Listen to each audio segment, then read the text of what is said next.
Hello, friends, and welcome to the continuation of our Lessons of Hope series. It is so good to have you back. We are now going to discuss Lesson 11 of our series of Lessons of Hope. I would like to welcome God's servant, Pastor Gilly, and as well as Elder Chris. Thank you so much for your time. We're looking forward to another fruitful discussion. We hope that you'll be blessed. So let's start with a word of prayer. Pastor Gilly, would you like to pray? Sure. Father, we just continue to thank you for your goodness and mercy for us.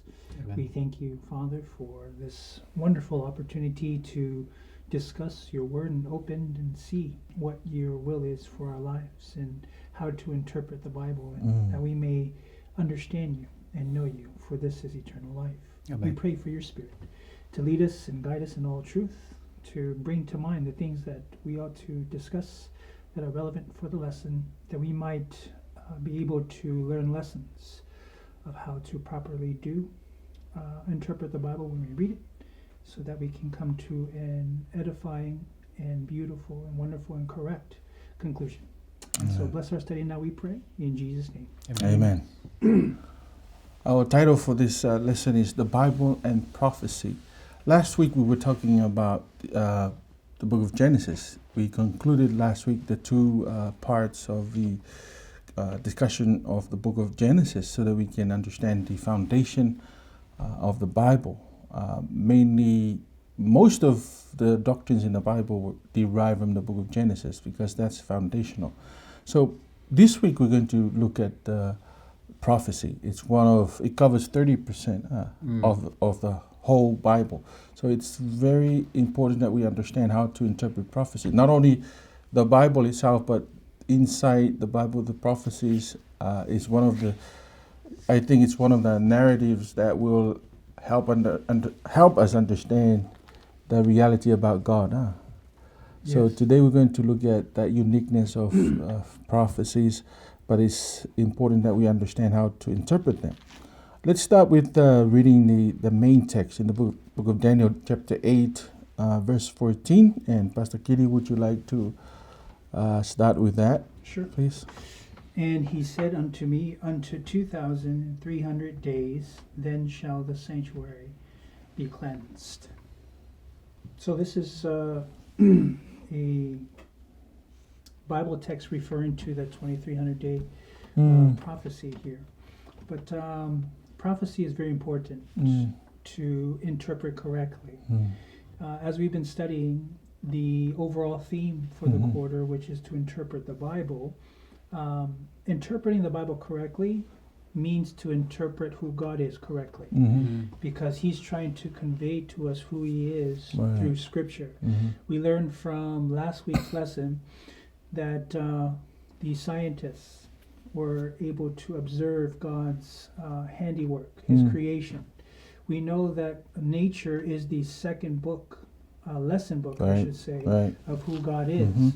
So there's a connection between the first lesson book, which is his word, and nature, which is the second lesson book of who God is. And so there's a connection with interpreting God's word and interpreting his handiwork, so that when we both see that the interpretation of both agree with one another, we're interpreting who God is correctly.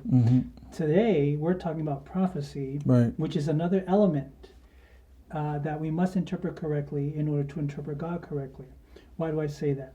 Because God actually identifies prophecy as part of who he is.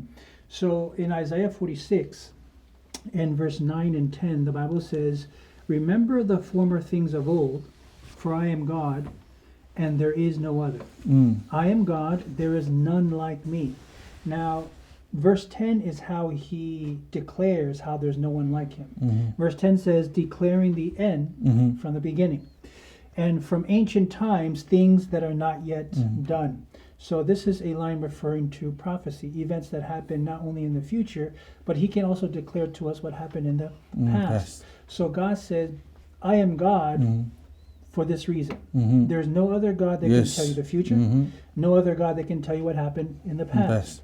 So because there's none like me, I'm the only one like that. That's why prophecy is very key to understanding who God is, because God identifies that with himself. But Bible prophecy is crucial to our identity and mission as Adventists, because prophecy provides an internal and external accuracy of God's word. So it's key for us to look into some of the prophecies that we go into here and make sure that we interpret it correctly. And as Adventists, we are known to interpret prophecy through the historicist method. Yes. Now, there are three prevalent methods that are used to interpret prophecy. There's the Preterist method, there's the historicist method, and then there's the futurist method. So just for our viewers, basically the Preterist method is basically taking the prophecies and saying they've already been fulfilled in the past. The futurists, they take the Bible prophecies and throw all of them into the future, that they are yet to happen. The Adventist, the Seventh-day Adventist, we interpret prophecy through the historicist method, which is basically, we believe that prophecies have been fulfilled, they are being fulfilled right now, and there are prophecies to be fulfilled. And I believe this is the method also used by Daniel and John in their interpretation of prophecy given to them. So understanding this, we're told in Testimonies for the Church, Volume 8, page 307, we are to see in history the fulfillment of prophecy, to study the workings of providence in the great reformatory movements, and to understand the progress of events in the marshaling of the nations for the final conflict of the great controversy. So this is how Sabbath lesson begins our lesson study for this week. Nice. That's very nice. He's established the foundation now for us to discuss the interpretation of prophecies. Right. So we're going to talk on the understanding that we are using the historicism perspective. Okay? Yeah. And this is what we want to point out at this point, is what we inherited. Yes. We must not forget that this is not unique to the Seventh-day Adventist Church, but it is unique to the Christian church as a whole. And we happen to be the last, if we can use that phrase, last standing Christian part of the church as Seventh-day Adventist Christians that continues to adhere to the correct interpretation of Scripture as a result of the sacrifice and the dedication and devotion of those that were divinely led by the Spirit of God during the times of the Reformation. So we have inherited that, and we continue to stay with it, and we want to point out that this is the same way of reading, studying, interpreting prophecies in scriptures from that time that we still continue to adhere to, and it's called the historicism method, which simply put is the description of the belief that Bible prophecy is an unbroken line of the flow of history from the past to the present to the future. So that's where we're at, and as we look at it, we learn from the interpretation of prophecy itself by the writers of prophecy like Daniel and John. That the Bible explains itself, like we know that Daniel 2 is the prophecy of the nations of the world all the way up to the end. So we know that Bible identifies Babylon as the beginning of the historical setting of this particular prophecy. So when it was written in the time of Daniel, but it was written in the time of the historical nation of Babylon, and so history and the scriptures go hand in hand there. But as a prophecy, that's when God laid out the entire history to the end of time. Yes. So we wouldn't know where we were at if we weren't given the package of how to interpret and understand all these prophecies from the times of the early Christians. And so we have gotten it, and we continue to apply it, and it fits. We've mentioned preterist and futurist, and we know from history that those were attempts to discredit the work of Reformation from the times of Wycliffe and Huss and Luther and Zwingli. And so those were attempts to throw off the exposure of the papal power, because we know that that's when the papal power was identified. So we know that the unbroken history of how we identify ourselves as a church. So the forefathers would not have identified who they were if it had not been for the study and the interpretation of prophecy as it was written by the prophet Daniel.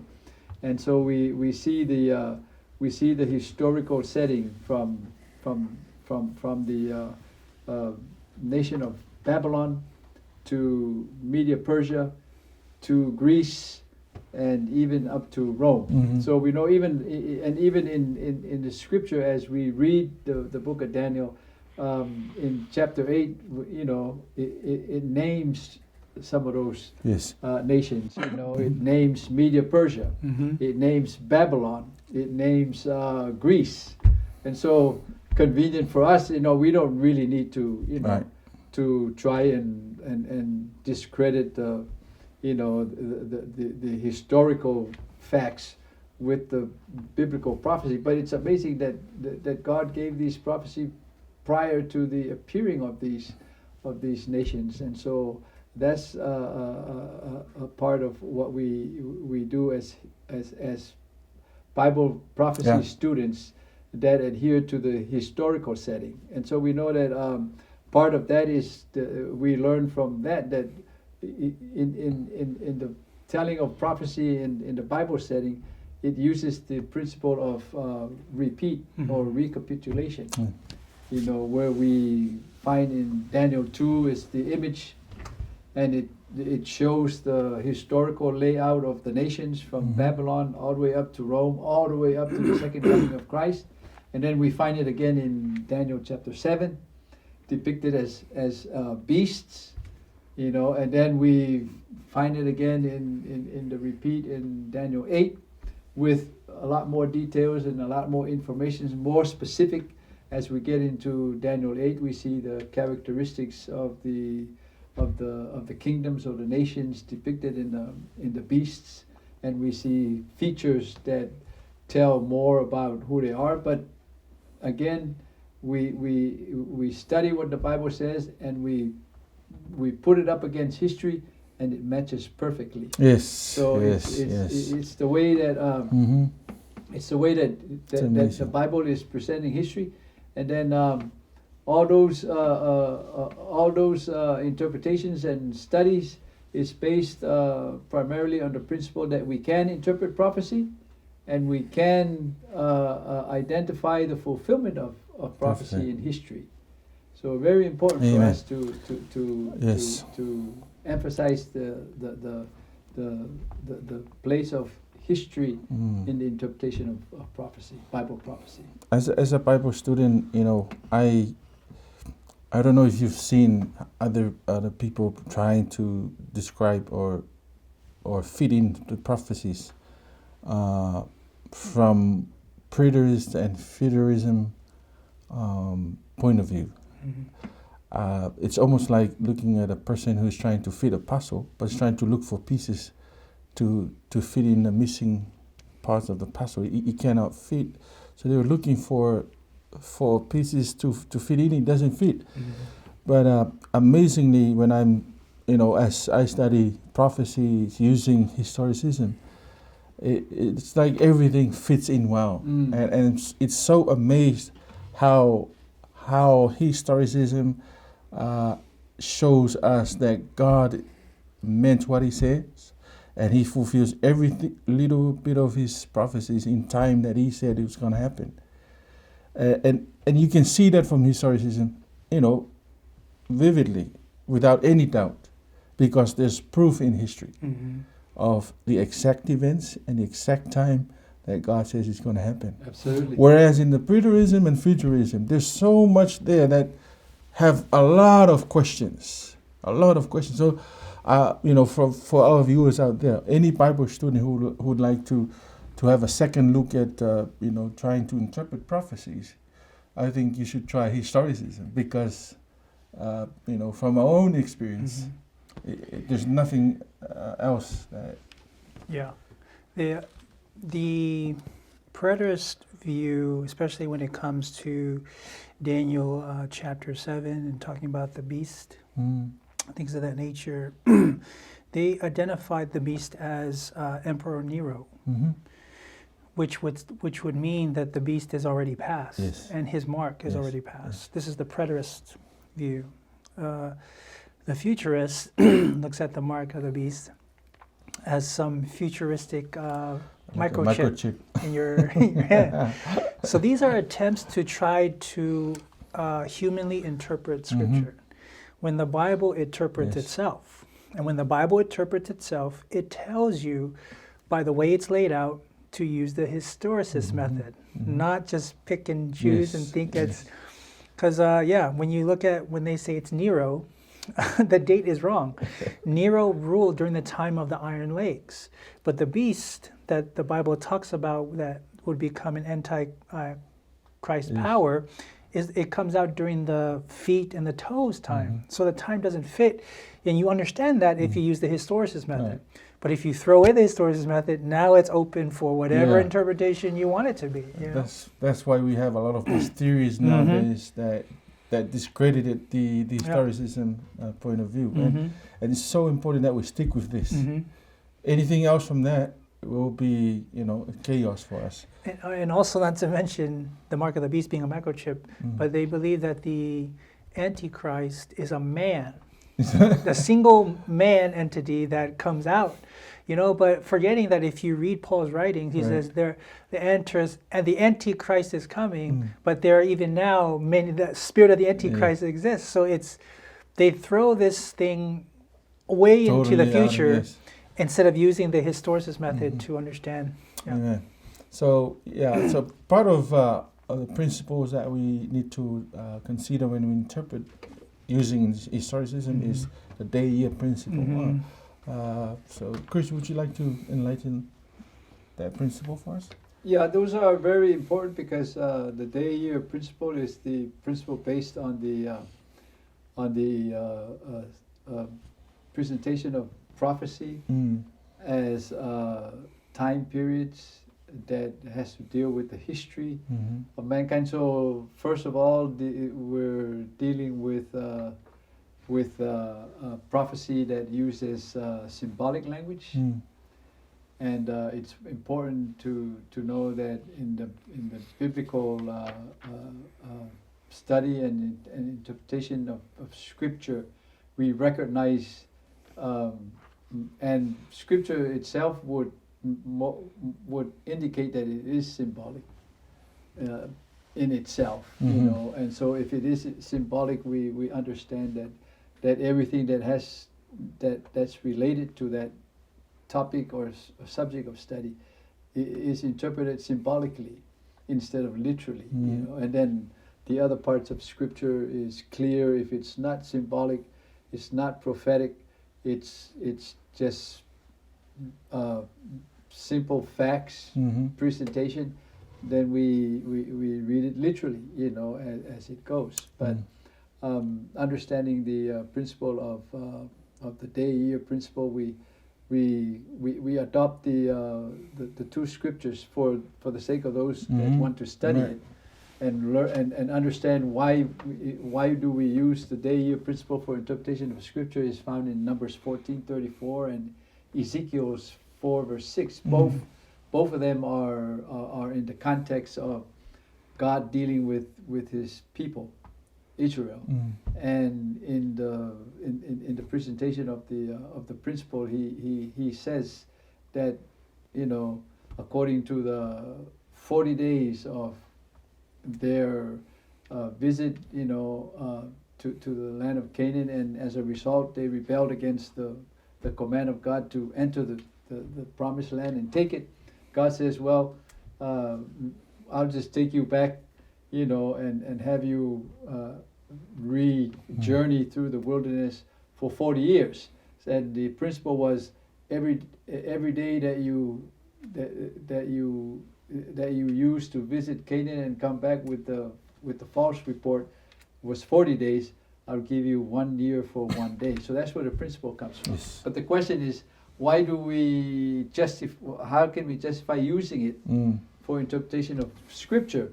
But first of all, it's because of the special language that the symbolic language that we use, because it's symbolic. Therefore, we need to interpret it symbolically. And then the second reason why we justify using that principle for interpretation of prophecy is because it has to do with long periods of times. So when you're talking about evenings and days of 2,300 evenings and days, it's quite a you know, a time period. You know, it's dealing with history. We know it's dealing with kingdoms that were laid out all the way to the end of history, and so that was number two. And then number three is that it's not a normal way of counting time. Is that we don't normally say 2,300 evenings and days, but we spell it out in years or months. So those are the reasons why we use the principle. And when we use that day-year principle, it is able to interpret prophecy, and then it'll fit right inside the historical setting as it was intended to be. For all of the prophecies of Scripture is based on the linear flow of history from the past, present, and future. So there are no broken parts of that interpretation. It's a single flow all the way from Genesis all the way to the coming of Christ. The whole the whole prophecy of Scripture is set inside that historical setting of creation to the second coming of Christ. So we see that prophecy fits well in those history setting if we interpret it with the day-year principle. Everything makes sense. Yes. If you use the day-year principle. Yes. Okay. And if you measure it against history, it will not make sense if you don't use that principle. Yes. Because 2,300 days is approximately about 6 years. Yes. So 6 years it won't make sense. Nothing much happened during that time in Israel. No. Right. But even the 70 weeks or the 490 years principle, it falls in, perfectly with what happened to Israel and the coming of the Messiah, and even those 30 plus years of Jesus and his ministry, and then the stoning of Stephen, and then from then on up to 1798 until 1844. All those years they perfectly fit in because we follow that principle. Yes. Okay, now let's look into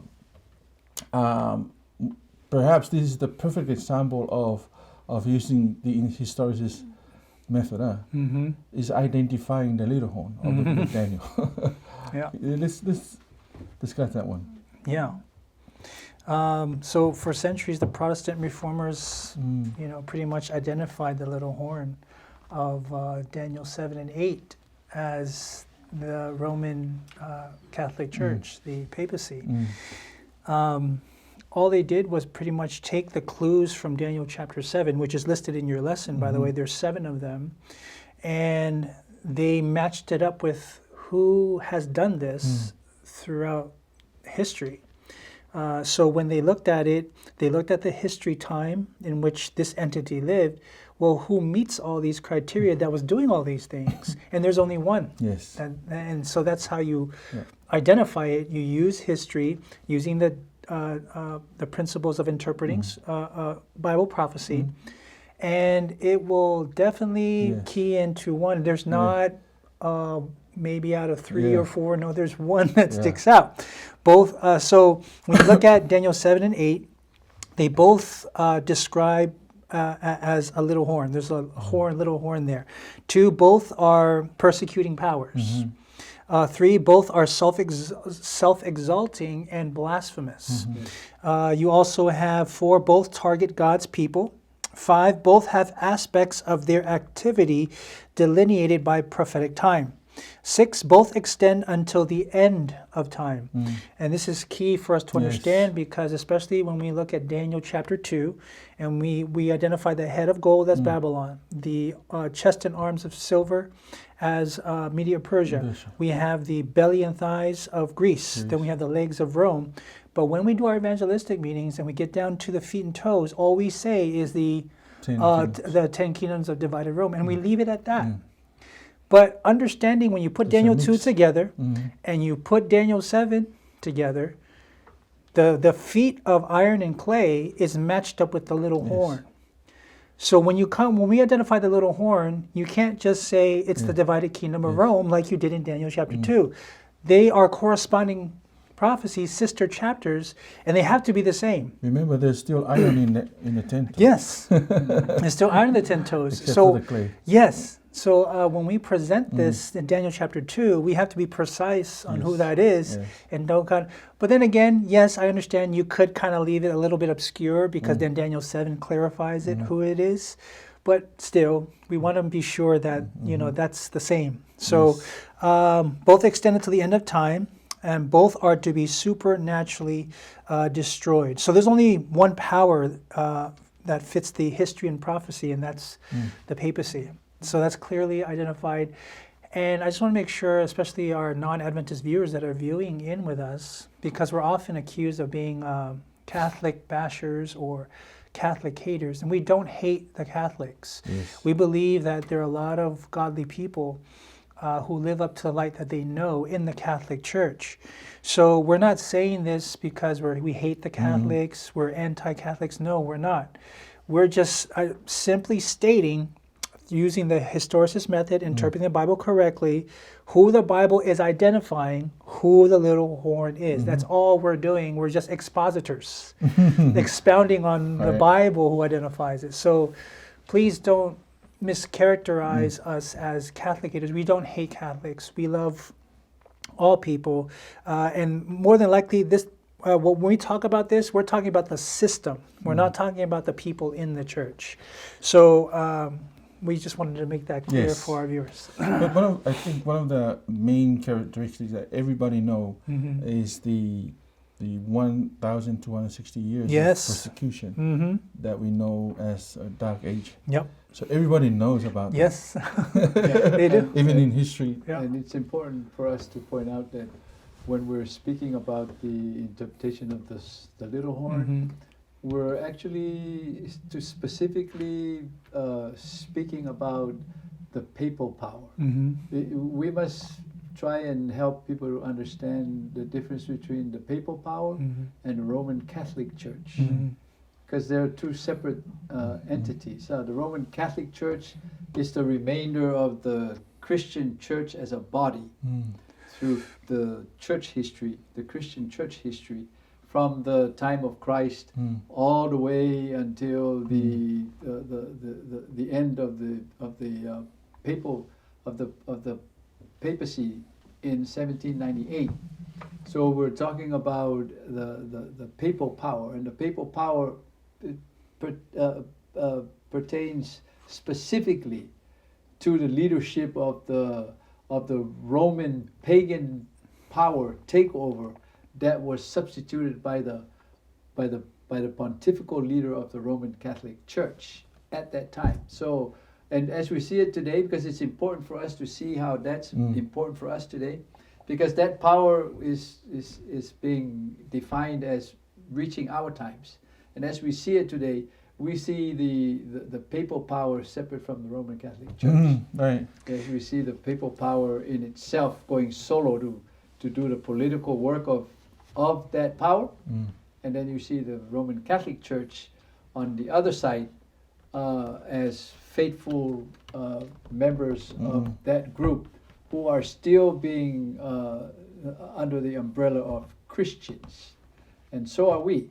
And we are, but we are the Protestant Christians, because that's why we're talking about the Bible and prophecy here, is because it helps us identify ourselves, who we are. We are Seventh-day Adventist Christians, but how do we become Seventh-day Adventist Christians? Is a result of the Reformation in the 1300s, starting from the 1300 all the way until the 1500, when Luther finally brought it to a head, and the split was created.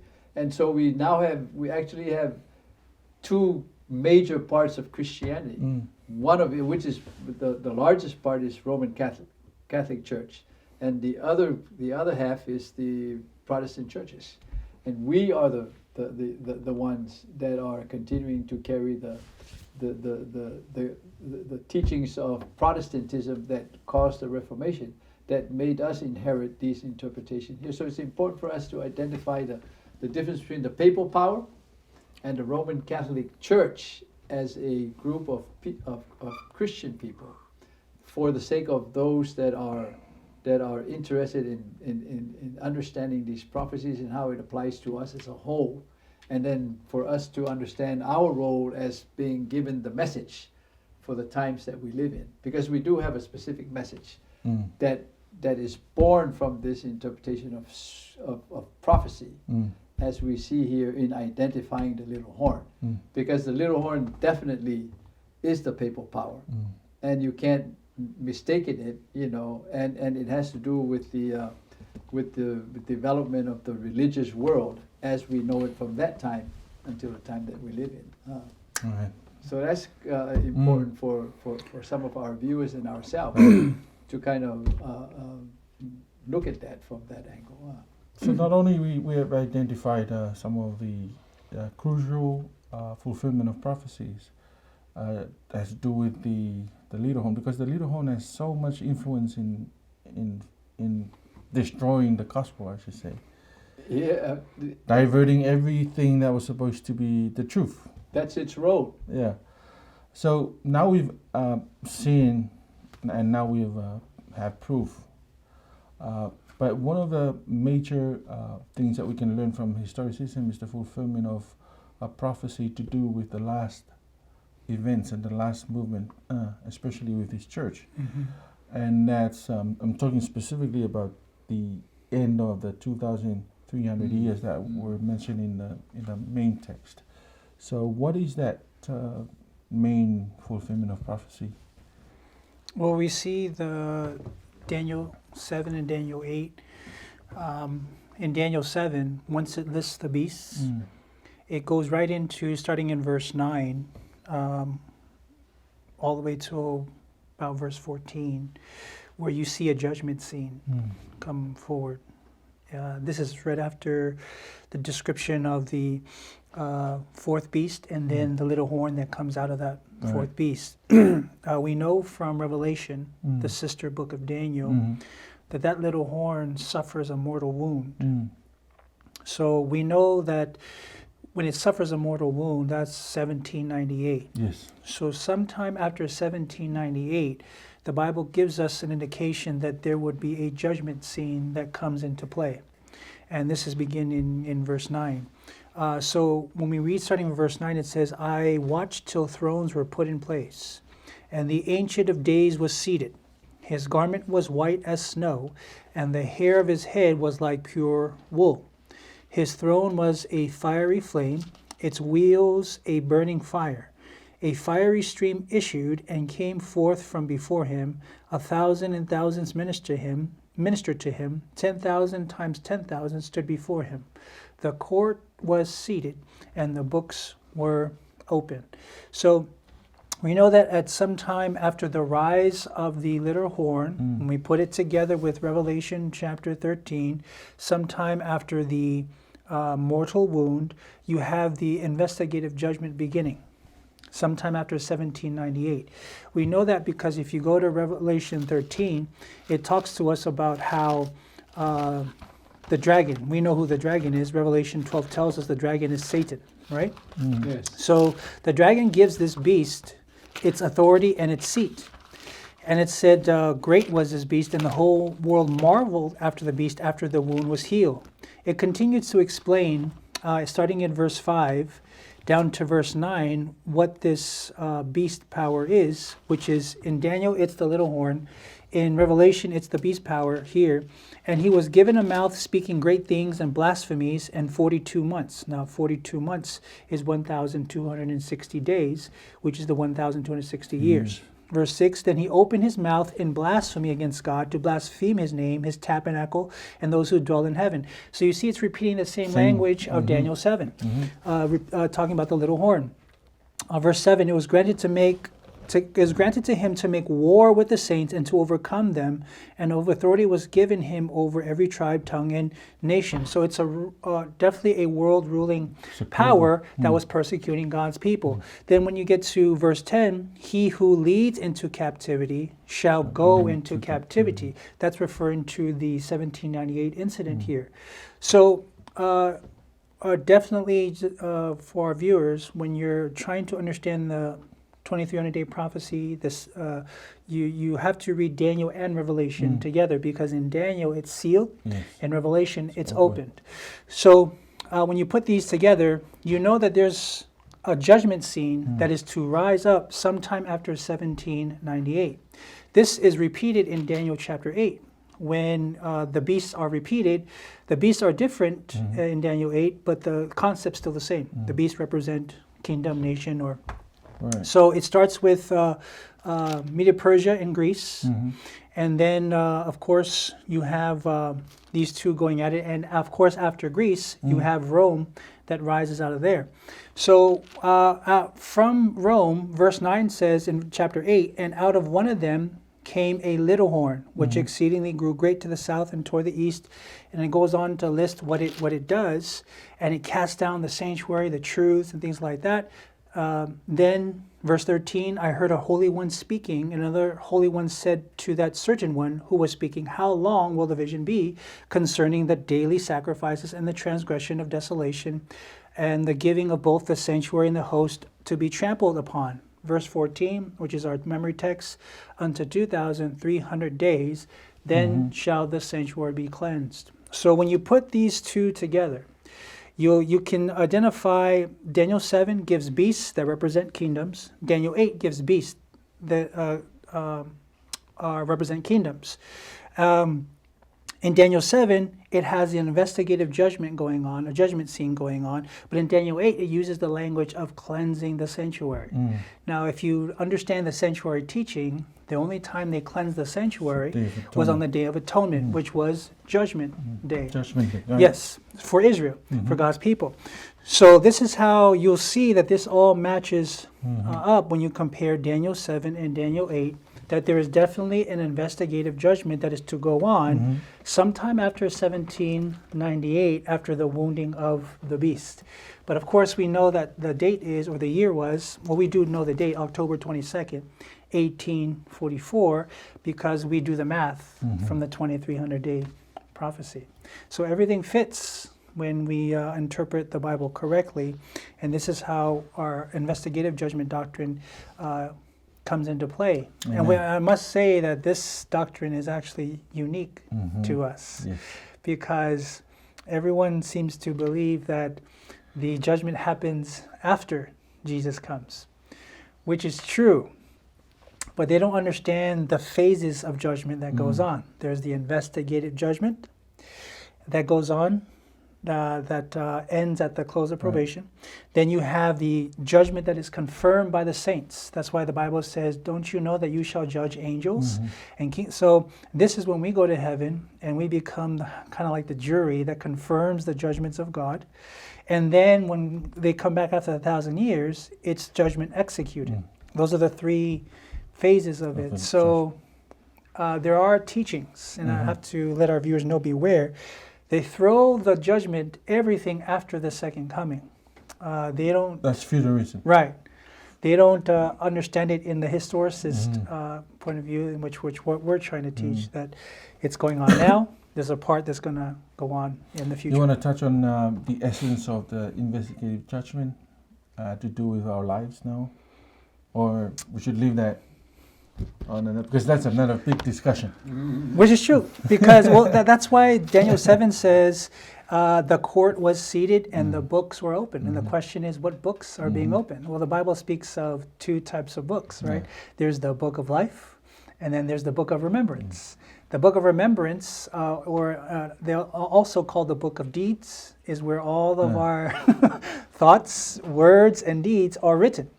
And when they look through that book, if it doesn't say pardon, covered by the blood, overcome by the blood of the Lamb, you're going to be held against you. And that's why Revelation 13 says that those who have the mark of the beast, says he himself will have to drink of the wine of the wrath of God. Well, why does it say he himself will have to drink the wine of the wrath of God? Because Jesus already drank that cup for us. So when he drank that cup, that's the cup that he said, Father, take this cup away from me. And the question, what was that cup? That was the cup of the wrath of God poured upon him. So when he drank it, it saves us from drinking. Yes. But if we don't accept his sacrifice, cleansing us from all unrighteousness and pardoning us from our sins and things like that, then you have to drink it yourself. Yes. That's why Revelation 13 says he himself will have to drink of the wine of the wrath of God. So what's the implication for us today? For us today, our deeds are being judged. Solomon says the same thing. He says, if you go to Ecclesiastes chapter 12, for the youth, right? He says, let us hear the conclusion of the whole matter. Fear God and keep his commandments, for this is the whole duty of man. For God will bring every work into judgment, including every secret thing, whether good or evil. Amen. Chris, I think we are running out of time. Would you like to say about the typology as prophecy? Pretty much tie into what... It's the same thing that we're talking about with the sanctuary message. It's important to point out that the sanctuary message was the guiding message for the identification of the movement of God's people historically. When they had come to the period of the fulfillment of the 2300-day prophecy at 1844. This was a global, worldwide Christian event. It was the event of the divinely inspired proclamation of the second coming message, and the whole world was engaged in it.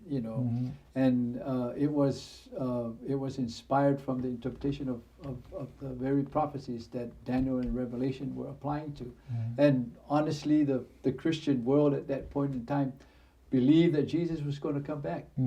But it wasn't until the passing of the time that man had attempted to set as the day of the coming of Christ, unbeknowing or at that time obscured from the Word of God that says that no man knows the day and hour of the coming of the Son of Man, and therefore when the whole Christian world was waiting specifically for October 22nd of 1844 as the day of the coming of Christ, they were disappointed. So it's very important for us to recall that history, because that's when the divine writers refer to as God was testing the genuineness of the preparedness of his people. But it was found out that the genuineness of the people were not, or the people that were not really prepared genuinely, because we know, because after the disappointment, the 90, I'd probably say 99% of all of those that were waiting, and which is the bulk of them were the Protestant churches of the time, they abandoned the faith. They abandoned the Word of God. They abandoned the validity of the interpretation of prophecy, and they turned their backs on it. And that was very important and crucial, because that's when the Spirit of God revived the group that stayed and hung on to the certainty of the Word of God, since that's the overarching what you call purpose for this quarter study, establishing the validity of God's Word. And so it's very important for us to know that it's a sanctuary message that was the key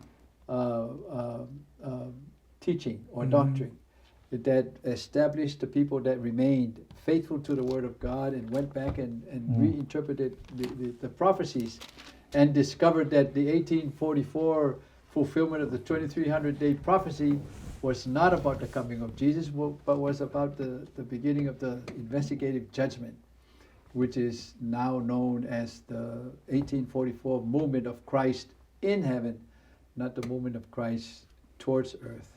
So those are just some of the unique parts of our understanding as a people. So from that time on, we have been entrusted with that message, and I believe the body that has been given the entrustment of that message has been doing quite a job in fulfilling that for the past 170 some years now. Yeah. And Solomon says in Ecclesiastes chapter 1 and verse 9, that which has been is what will be. That which is done is what will be done. And there is nothing new under the sun. He repeats this in Ecclesiastes 3 verse 15, right? That which is has already been. And what is to be has already been. Correct. In other words, history tends to repeat itself. So when Thursday talks about typology as prophecy, we 1 Corinthians comes to mind when Paul brings the journey of the Exodus as a typology, as an example for us who are living in the last days. So not only there are prophecies that are literally prophecies like Daniel and Revelation, the stories of Scripture can be typologies or foreshadowing of what is to happen in the future. So hence the title Typology as Prophecy. So when they were slaying the lamb in the sanctuary, right, and the process of forgiveness of sin in the Old Testament, John understood that process, and when he saw Jesus in John chapter 1 verse 29, and he says, behold the Lamb of God, that's sanctuary language, who taketh away the sins of the world. Typology again. So it's key for us to understand that a lot of these things that we read about in Scripture, Luke 17 tells us, as it was in the days of Noah, so shall it be in the days of the Son of Man. They ate, they drank, they married, they were given in marriage until, So is it safe to say that the typology overlaps with the apocalyptic prophecy? Yes. Okay, so we're coming to the end of our discussion, and I think the typology part ends our lesson, and it ends well with the fact that we look at the sanctuary, like Chris was trying to, and you alluded to from the beginning, that the sanctuary is essential to our understanding of prophecy as well, because almost everything, almost the whole plan of salvation, it was prophesied in there. Yes. In the services and the priest himself and the work of the priest, everything in the sanctuary. And that's why the book of Revelation is structured based on sanctuary. Yes. And the book of Hebrews is talk about nobody else is like Christ in terms of elevating the priestlyhood of Jesus Christ above all the priests of Israel. Yes. And it's important to know that, to learn that, because when you know the sanctuary and you understand every services of the sanctuary, you can almost understand historicism. Yes. And how all these things were laid out in fulfilling of prophecies. And I must add to that in regards to a must understand that prophecy is all about the revealing of Christ. Mhm. The book of Revelation begins with, this is the revelation, a revealing of Jesus Christ. Because some people teach that the gospel is separate. From prophecy. No, they are one and the same. If you understood, you understood the gospel that came forth in typology from Genesis 3:15 all the way through to the book of Revelation, you'll see that, remember, prophecy is an explanation, a revealing of who God is. And the gospel is central to that. So the gospel and prophecy are linked. Don't separate them. So I wanted to share that. I must also point out that there are Christians who end the gospel with the cross. Right. But like I said, if you look at the sanctuary, the cross is just the beginning of the ministry in the sanctuary. There's a killing of the lamb, and then there's another priestly ministry that takes that blood inside, but it doesn't just go inside. He will, work the priestly ministry inside, and then he has to come out. Yes. And Revelation says that Jesus has to come back because he has to come out, and all the trumpets will be sound, and all that things of that nature will be happening, and that's why. This is the holistic approach. When we talk about historicism, it's view and it's all the principles that help us understand the Bible and the fulfilling of God's prophecies. It's holistic. Yes. And it's cohesive in its nature. That nothing is left behind for us, because God is showing us this is how everything is going to be fulfilled. Yes. So that's our lesson for today, and I hope that you're blessed with our discussion. If you need to understand more, call that number on the screen, 699-4338. We can have further discussions. Unfortunately, we don't have enough time. We are confined by the time we're given, but we have more discussions ahead of us. Let's say a prayer before we finish. Thank you so much, Father, for your word. Especially, we thank you for the words of prophecy. These are your sure word of prophecy, and we would like to commit our discussion we have done before you, so that it will be a blessing to anyone who will come to find out and will come to see our discussion. May you bless all those viewers who are faithfully listening to each of our programs, and may you point them your ways until they're searching. Their search will end in you. We pray that you'll bless your servants here and myself for the glory of your name. In Jesus' name, amen.